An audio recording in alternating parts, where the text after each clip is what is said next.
É inadmissível e absolutamente intolerável a total ausência de respeito pelo povo, pela soberania nacional e pelo regime democrático. Os órgãos democráticos do Estado não podem colocar-se ao serviço de estratégias alheias contra o próprio povo, traindo.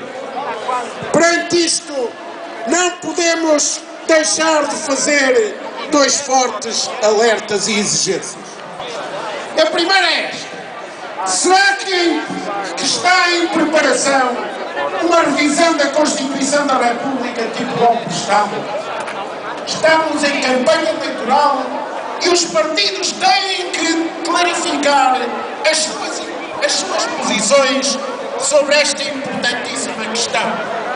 Têm que dizer, alguns já começaram a clarificar, mas é essencialmente os que nada dizem, que têm que clarificar qual é a sua posição perante a interpretação da Constituição da República como quadro de valores, de princípios, de direitos que não podem ser submetidos a nenhum acordo feito com a Troika ou com outra Troika qualquer.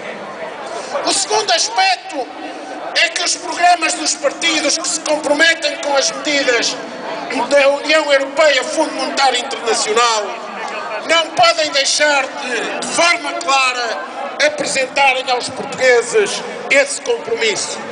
Se assinarem, ou melhor, reformulando, camaradas, nós não podemos permitir um cenário que parece estar já a desenhar-se, que é os partidos da tal Troika Nacional que estão a assumir compromissos extremamente penosos para os portugueses, fazerem de conta e apresentarem ao país programas eleitorais em que aquilo não consta. Não! Os seus compromissos têm que ser apresentados e têm que ser claros. Só é possível um pronunciamento dos portugueses em consciência se isto se tornar claro. E nós não podemos deixar que andem a fazer manipulações. As eleições de 5 de junho não podem transformar-se num plebiscito apenas para escolher quem vai aplicar medidas que já estão decididas e ainda por cima dizendo aos portugueses que isso não faz parte dos seus programas eleitorais. Não pode! E é por isso, camaradas, que nós estamos desafiados a fazer desta campanha eleitoral um tempo de colocação de questões, de colocação de conteúdos e de reivindicações para não sermos, como diz o povo, comidos no dia 5 de junho. É preciso participar, votar para mudar de políticas, não deixarmos que os outros decidam por nós. E é preciso usarmos o voto lutando pelo futuro do nosso país e dos seus trabalhadores numa escolha coerente e livre de quem nos vai representar na Assembleia da República, órgão de cuja representação sairá o novo governo. Esta campanha eleitoral, camaradas, e perdoem-me a insistência, é de uma enorme exigência neste plano. Nós temos que introduzir conteúdos sociais, reivindicações, mas também trazer para a clarificação do povo todo o conteúdo que está aí a ser desenhado para o nosso futuro.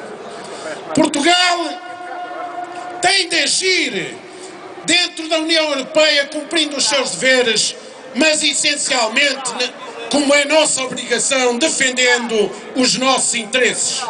E nós sabemos que só a mobilização e a participação dos povos pode dar um novo rumo a uma União Europeia que abandonou a solidariedade, que abandonou a harmonização social no progresso, que impõe políticas colonialistas aos países mais frágeis, que está em degradação e em possível desagregação. Dizia eu, nós sabemos que só é possível que impedir que isto se agrave e mudar de rumo se houver mobilização dos trabalhadores e dos povos em cada país e no seu conjunto. É preciso uma mudança que garanta o princípio da igualdade entre Estados e a sua cooperação em pé de igualdade. É preciso uma mudança em que na União Europeia o objetivo da convergência real e da harmonização social no progresso sejam a referência central do projeto. Camaradas, a nós compete-nos o que há que ser feito no nosso país. É agir, como disse, defendendo os nossos interesses neste contexto europeu, mas exigindo um projeto de desenvolvimento para o país e novas relações do nosso país com países terceiros, porque se nós nos ligamos, se nos deixamos dependentes desta política velha, caduca, mas acima de tudo, de ortodoxia neoliberal absoluta, Portugal não tem saída. E nós, como eu referia, temos uma longa história e sabemos e saberemos encontrar o nosso rumo. Isso tem causas irresponsáveis e nós não permitiremos que sejam ignoradas. Foram as políticas dos sucessivos governos do PSD, do PS e do CDS, bem como as práticas e negócios dos detentores de poder económico e financeiro, que em nome de uma falsa modernização desindustrializaram o país, fragilizaram a agricultura e as pescas, fizeram uma utilização mais que duvidosa dos fundos comunitários, criaram uma teia de parcerias público-privadas e negócios escandalosos de fornecimento de serviços ao Estado, de gestão de recursos, de derrapagem dos orçamentos das obras públicas, tudo isso que suga os recursos do Estado. Os recursos do Estado não são esgotados pelos excessos do valor do abono de família ou das prestações sociais ou do subsídio de desemprego. É por isto que eu acabei de dizer. O déficit público não passou de 3% em 2008 para 9% em 2009 por causa desses valores ou dos salários, dos valores dos subsídios sociais ou das prestações sociais ou por causa dos salários da administração pública. Não! Foi pelos muitos milhares de milhões de euros que foram metidos nos BPNs, no setor financeiro, nos grandes grupos económicos. Essa é que é a causa do déficit. E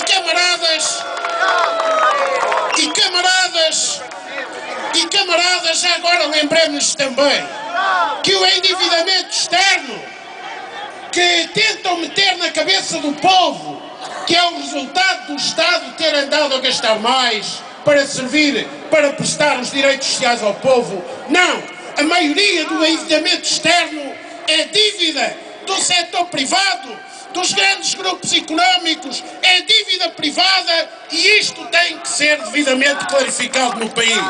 Camaradas, é caso para dizer quando nos dizem que isto é inevitável. Então não era possível um outro caminho. Então não era possível que em vez destes gastos, houvesse um combate objetivo à corrupção, ao compadrio, à economia clandestina. O que é que nos impediu?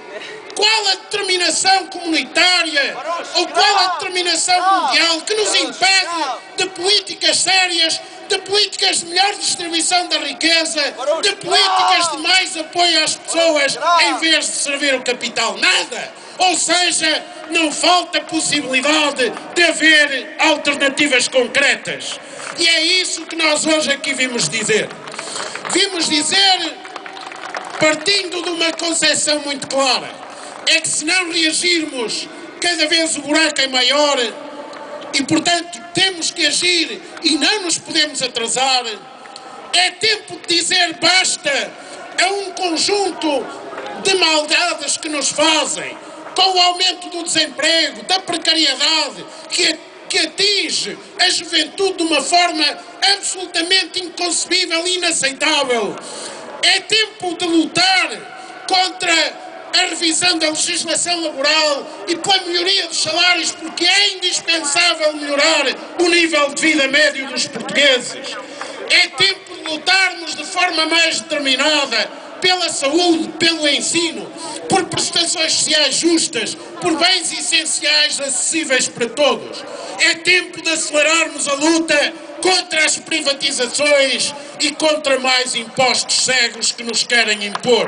E exigirmos mudança. E a mudança é o oposto que eles fizeram. Ou seja, agora no imediato, voltarmos para a exigência da renegociação da dívida. Que o prazo para o abaixamento do déficit público seja alterado, porque nada justifica aquele prazo que nos estão a impor, é apenas para nos roubarem. Que as taxas de juros que temos que pagar não sejam taxas de especulação, mas taxas justas, como pagam os países que não estão debaixo destas pressões. É exigirmos a dinamização do investimento. E para isso, uma coisa é fundamental, é rever as políticas de crédito, e a banca não pode continuar a ser apenas um sugadouro dos lucros, do trabalho e das pequenas e microempresas a favor dos grandes acionistas da banca. Tem que estar ao serviço do investimento e do desenvolvimento. É, como viemos lutando, apostar na produção nacional. Produzirmos na agricultura, nas pescas, no setor mineiro, em setores diversos de serviços, evitando importações. É incrementando apoios efetivos ao emprego e valorizando a contratação coletiva. Nós precisamos, e esta central, a CGTP, que tem dentro de meses o seu congresso, aqui assume o compromisso de fazer em torno da revitalização da contratação coletiva, desse extraordinário instrumento de garantia de direitos dos trabalhadores, uma batalha decisiva para a reconstrução de solidariedades e, em particular, para dar melhores condições às jovens gerações. Nós temos que defender os direitos dos trabalhadores e a contratação coletiva é a arma fundamental que temos e vamos revitalizar. E não vamos deixar de destruir as funções sociais do Estado. Vamos lutar com todo o empenho para que haja mais solidariedade e haja um futuro melhor para os portugueses. O tempo, camaradas, é de combate a silêncios, a medos. O tempo que vivemos é de forte afirmação de protesto. Exige-se um grande esforço, um esforço de unidade entre os trabalhadores, de forte unidade sindical em torno de conteúdos concretos que interessam a todos e ao país. Exige-se, e a CGTP está empenhada em construir as alianças sociais, as dinâmicas sociais e políticas mais positivas para dar resposta aos problemas. Vamos ao combate pela verdade na identificação dos problemas, pelo esclarecimento, pela solidariedade, construindo relações de forças mais favoráveis aos trabalhadores com a sua participação a partir dos locais de trabalho, usar a organização sindical nas empresas, nos serviços, porque é aí que nós alteraremos as relações de forças a favor dos trabalhadores e construiremos dinâmicas de futuro. Vamos transformar sentimentos de injustiça, de indignação e até desespero em protesto organizado, com o qual se constrói a esperança e a confiança no futuro. É por estas exigências e contra as medidas que nos querem impor que hoje aqui vos anunciamos, camaradas, que os órgãos da Central decidiram convocar os trabalhadores e as trabalhadoras portuguesas, os jovens, os pensionistas, os reformados, para uma ampla participação em duas grandes manifestações a 19 de maio, já dentro de 2 semanas, uma aqui em Lisboa e outra no Porto. O futuro é de esperança. A esperança constrói-se e, acima de tudo, com unidade, com um empenho coletivo. Viva as trabalhadoras e os trabalhadores!